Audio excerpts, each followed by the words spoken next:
ఇదిలా ఉంటే జగన్ రాకతో రాష్ట్రంలో కొత్త పాలన వస్తుందని జనం ఆశగా ఎదురు చూస్తున్నారని చెప్పారు అనకాపల్లి ఎంపీ సబ్బం హరి.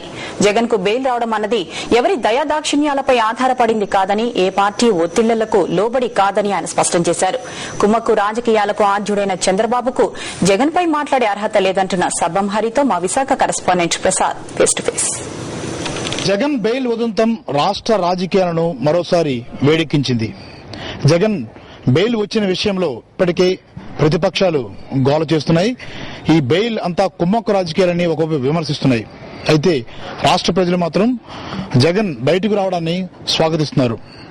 అయితే ప్రస్తుతం ఇదే పరిణామాల మీద ఏదైతే రాజకీయ విమర్శలతో పాటు ప్రజల స్వాగతానికి సంబంధించిన విషయాలను తెలుసుకునేందుకు మనతో అనకాపల్లి ఎంపీ సబ్బం హరి ఉన్నారు. సార్, ముఖంలో ఆనందం కనిపిస్తుంది. ఎలా అనుకుంటారు జగన్ బయటకు రావడానికి? మొట్టమొదటి మీ మాటే నేను లాస్ట్ ములాఖత్ 1 వీక్ బ్యాక్ కలిసినప్పుడు చెంచులు కూడా జైలు దగ్గర బయటకు వచ్చాక చెప్పాను, ఈ నెలాఖరుకు ఆయన పైకి వస్తారని. కొంతమంది రకరకాలుగా దాని మీద మాట్లాడారు, ఆన్ రికార్డ్, కొంతమంది ఆఫ్ ద రికార్డ్. అసలు ఆయన లోనకి వెళ్ళడం, జైల్లో పెట్టడం అనేది తప్పు రాజకీయం. ఈ రోజు బయటకు వచ్చేకేమో దాన్ని రాజకీయం చేయాలని చూస్తున్నారు. ఈ రాష్ట్ర ప్రజలకి ఆయన రావడమే ఒక మెసేజ్ ఇచ్చినట్టుగా నేనైతే ఫీల్ అవుతున్నాను.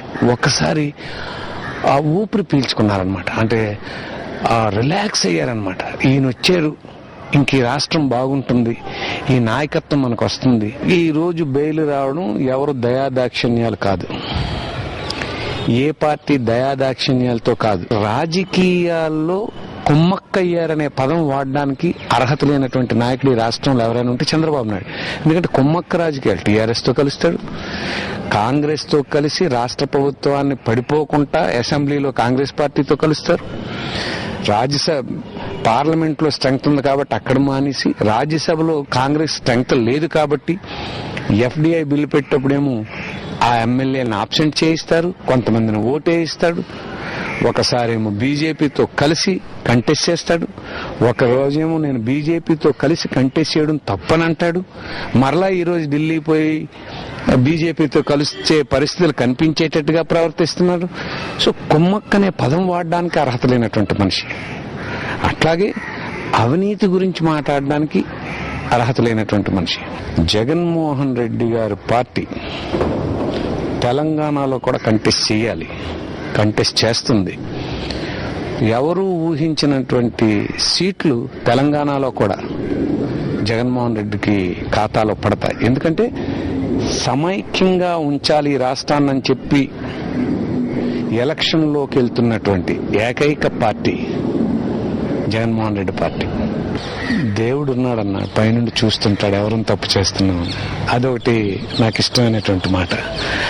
ఫైనల్ గా ఈ వీక్ లో వస్తారనే విషయం ముందుగా చెప్పగలగడానికి కారణం ఏంటంటే సుప్రీంకోర్టులో వాదనలు బేస్ చేసుకుని చెప్పడమే. ప్రజల జీవితాలకు భరోసా ఇచ్చిన వైఎస్ తరహాలోనే జగన్మోహన్ రెడ్డి కూడా భరోసా ఇస్తారన్న నమ్మకంతో రాష్ట్ర ప్రజానికి ఉందని అనకాపల్లి ఎంపీ సబ్బం హరి అభిప్రాయపడుతున్నారు. బెయిల్ విషయంలో వస్తున్న రాజకీయ విమర్శలన్నీ కూడా పూర్తిగా సహేతుకం కాదని, దీన్ని ప్రతి ఒక్కరూ ఖండించాలని ఆయన భావిస్తున్నారు. రానున్న రోజుల్లో జగన్ నాయకత్వం ద్వారా ప్రజలు ఎంతో కోరుకుంటున్నారని, అవన్నీ తీర్చాల్సిన అవసరం జగన్ పై కూడా ఉందని సబ్బం హరి అభిప్రాయపడుతున్నారు.